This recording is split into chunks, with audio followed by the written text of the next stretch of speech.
This is KTN News.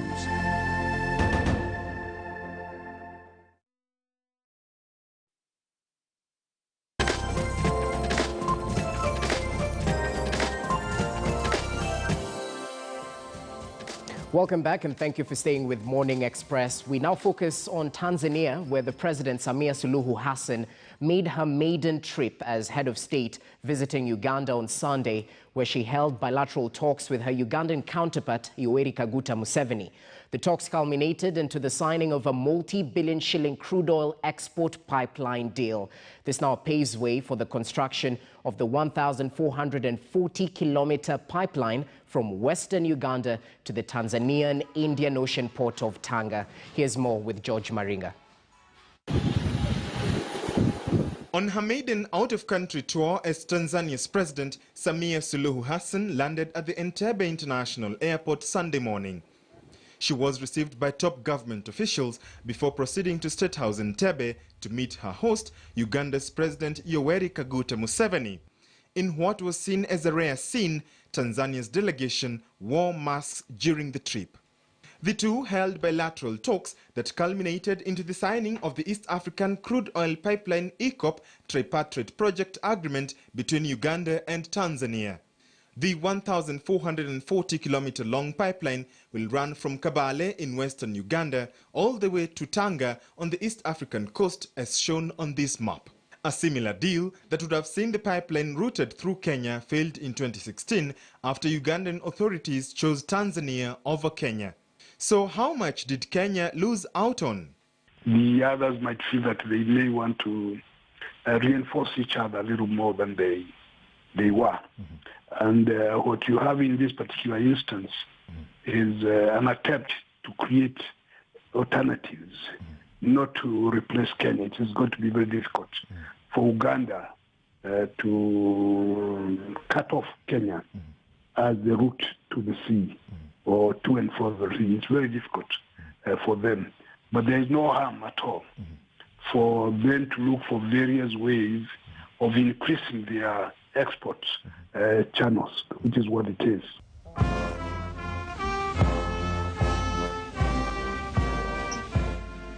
The agreement saw a three-point agenda communique that each state party takes all necessary steps required for the implementation of the EACOP project, that the companies can now launch the EACOP project and award the main engineering, procurement and construction contracts, that the United Republic of Tanzania to finalize the signing of the host government agreement and related agreements between the government and the EACOP company. And then she's very receptive to the invitation by the President Uhuru.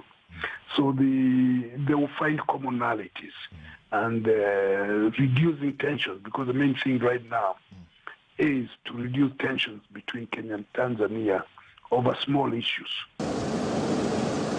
Uganda discovered commercial oil deposits in its Midwestern region over 14 years ago, but extraction delayed due to the protracted negotiations with the oil majors. George Maringa, KTN News, Nairobi. Well, so that's the latest in terms of the diplomatic ties between these countries. I'll definitely start with Alex Manyasi on this particular point of view. From a governance and policy expert point of view, correct me if I'm wrong, but the relationship between these two countries ideally is mutually beneficial. So a paradigm shift is definitely welcome in terms of the bilateral relations and how we have lived together, especially in recent past. Talk to us about the key pointers you might have picked from the busy weekend in the East African community. Yeah, Jesse, one of the things that we will need to think through is an East African community that is together is better than when it's segmented into different countries in terms of creating a market base. That's number one. But in terms of also creating a possibility of sharing commonalities that can then benefit the region in terms of the way we get things in and out of the region.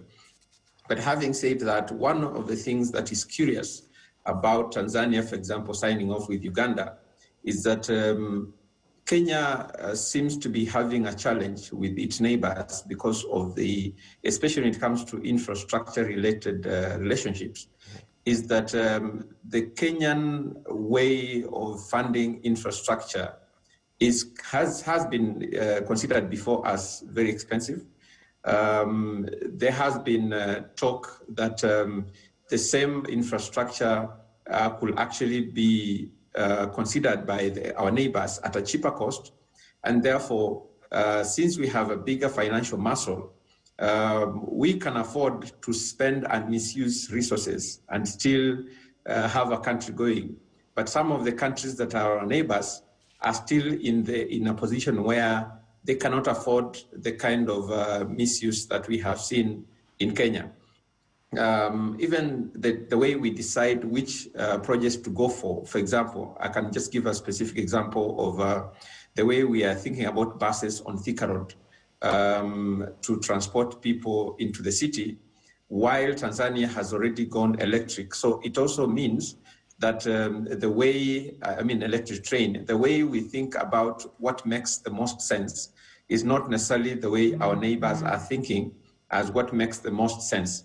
The issue of the pipeline, for example, is not the first time it's coming up. Okay. It's something that has been discussed before, and it has been said that Kenya, first of all, became unattractive because of the costs involved and because of the priorities, and therefore our neighbors will think that it's easier, for example, to work directly between Tanzania and Uganda and deliver on the same, other than having to take it through Kenya, and then it gets into a lot of challenges that are associated with cost. You remember there was even discussion around the port where Kenya had even offered Uganda space, but that seems not to have been taken up on the dry port aspect when it comes to port matters, because it looks like Tanzania is offering some small level of competition when it comes to port matters. And so these challenges are things that as a country we need to sit down and think critically. All right. We are geographically placed very strategically in terms of how movement of goods and services move in this region. However, if we are not careful, if countries start creating alternatives that will take away some of that business or some of that rerouting of services and goods from us, then that means that we'll start diminishing our capacity as a country to be the leading and the biggest economy in this region, and therefore start ceding some of those advantages that we've been having into other countries. Remember, Kenya hosts a lot of international organizations, headquarters, UN organizations are based here. We are the best placed in terms of even technology, even in terms of human capacity, human resource capacity, and therefore we should not lose that to other countries, but we should be the leading in terms of ensuring that we are a country that other countries depend on.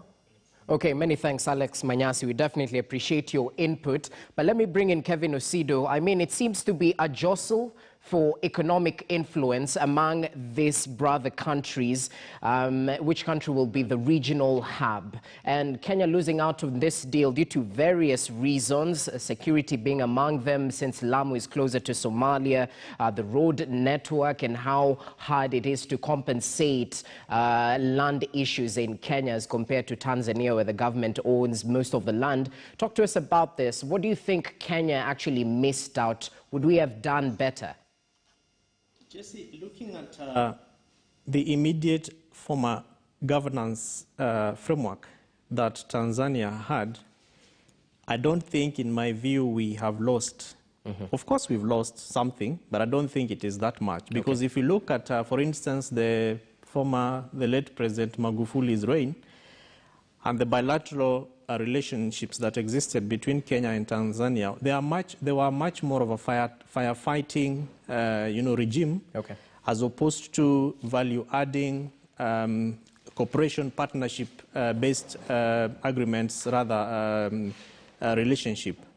And so I don't think that we would want to juxtapose time and energy, including resources, spent in firefighting, as opposed to sitting together and thinking through mutual benefits of countries. Because if you look at, for instance, our infrastructural development, as has rightfully been said by Alex, it is not to say that we're in competition, because the by and large of it, in my view, from bilateral partnerships and even citizen-centered agreements. By that I mean agreements that make sense to citizens by, for example, ensuring that there is employment, that there is proper road network for business to be achieved. If you look at the road network or the infrastructural mechanism that was leading towards Dar es Salaam or towards Tanzania, most Kenyans who are doing business felt very frustrated. And there are very many examples that we can be able to give. For example, the fact that you have more than 1,300 cows having to be, taken over and, put in some corner that, we have no notice that your cows are coming here. Okay. If you look at the kind of borderline agreements and management, it is, even as we speak, much more easier for Kenyans to move into Tanzania, rather for Tanzanians to move into Kenya than the vice versa. And those are things which, in my view, are not supposed to be happening. Thirdly, if you look at our GDP, for example, Kenya, I think we are doing 11.5 trillion today, as opposed to Tanzania's, which is about 7.8 trillion. But that is not to say that it's supposed to give us an opportunity to, beat our chests and say we are the big brother and all that. I think the opportunity now is that we have a president who is willing to engage. She is ready to, to be reached and to reach out. And the fact that she even accepted an invitation by His Excellency the President Uhuru Kenyatta to visit Kenya, I think is therefore an opportunity for us to look through issues that are not working very well and then how we can be able to cement them, including even the fact that people think that we have lost from this oil rail that has taken a different routing. Okay, well, Philip Magal, your take on this as we conclude, because just as he's mentioned, Osido has mentioned, President Suluhu definitely seems to be taking a different turn in restoring diplomatic ties. She actually appointed technocrats and experts in diplomacy at the helm of the Ministry of Foreign Affairs and EAC, bearing in mind just recently, Dar es Salaam had disregarded the free movement of locally manufactured goods by retaining 25% of the levies. Talk to us about this. What's your take on this new era of diplomatic ties? There has been a definite shift since Suluhu took over. President Magufuli, may the Lord rest his soul in eternal peace, took an extremely nationalistic view to things. We know him as a man who even rarely traveled out of his own country, which was good for Tanzania, of course, but it was bad for the region. We are hoping that Suluhu continues down that tangent. We hope that she's more regional-minded than her predecessor, which would be beneficial to the region. Magufuli's stance hurt Kenya a bit. And the good thing is that Kenya was gracious about it. Kenyans could have hit back and hit back hard because, of course, we are the economic powerhouse in the region. But then we chose to be graceful. And I'm hoping at this point that pays off. You remember there's a time that even, young hatchlings were burnt. We've had instances of our cows being confiscated. The other day, some Maasais were sentenced for being in Tanzania illegally. We are hoping to see a change. We are hoping to see trade grow between Kenya and Tanzania. Of course, there's a lot to be exchanged between these countries. The border, as we all know, is something artificial. There are communities that share a lot and have a lot in common across the borders, that is between Kenya and Uganda, between Kenya and Tanzania. And of course, East African community is an ideal that we all aspire for. And we wish to keep that dream alive. Of course, there have been apprehensions by our brothers and neighbors that probably Kenya stands to gain more. But again, Kenya, if you look at it critically, Kenya has really taken a win-win situation. Offering Tanzania a dry port in Naivasha, keeping our borders open to refugees, keeping our borders open to movement of people. There are so many Tanzanians in Kenya, and we kept it in spite of the fact that at some point Kenyans were being denied a work permit across the border. So to me, it is a welcome relief. We hope that this continues and that, you know, East Africa grows, because our economies separately are very tiny entities, but together we will be a force to reckon with in the great African region. All right, so it seems the goal is definitely all about fast-tracking the mutual economic advancement between these two countries. Author, I'll give you the final take this time. Two things, Jesse. President Suluhu has come into the presidency with the feminine touch, the mother approach, which I think is very reassuring. And notably, in her visit to Uganda, she wore a mask. And I would, you know, I think she will probably take a different approach to COVID, which has caused a lot of pain in Tanzania. She promised to appoint a committee which will bring science into the thinking in Tanzania around COVID. And so God bless her. And may she be successful in what she does in Tanzania. The fact that she signed the deal with Uganda yesterday, for me, is a big loss to Kenya. The initial thinking between Kenya and Uganda, and I know that discussions went on about building a pipeline from Lake Albert through Turkana to collect the Turkana oil into Lamu. And that was a big thing because it would optimize the pipeline for both countries. You would build a pipeline which half the time is doing very little, is suboptimized at the end of the day. So for Kenya, there were two big gains if that pipeline was to be built that way. One, it would optimize the pipeline and therefore get payback quicker and bigger from the pipeline. Number two, it would help Kenya to optimize the Lamu port and the whole Lapset project, which has been a big investment over many years for Kenya. We missed out, and we must acknowledge that we missed out, and the reasons we missed out were related to the usual overpricing of land, of projects, and of the inputs into that project that Kenya is fond of.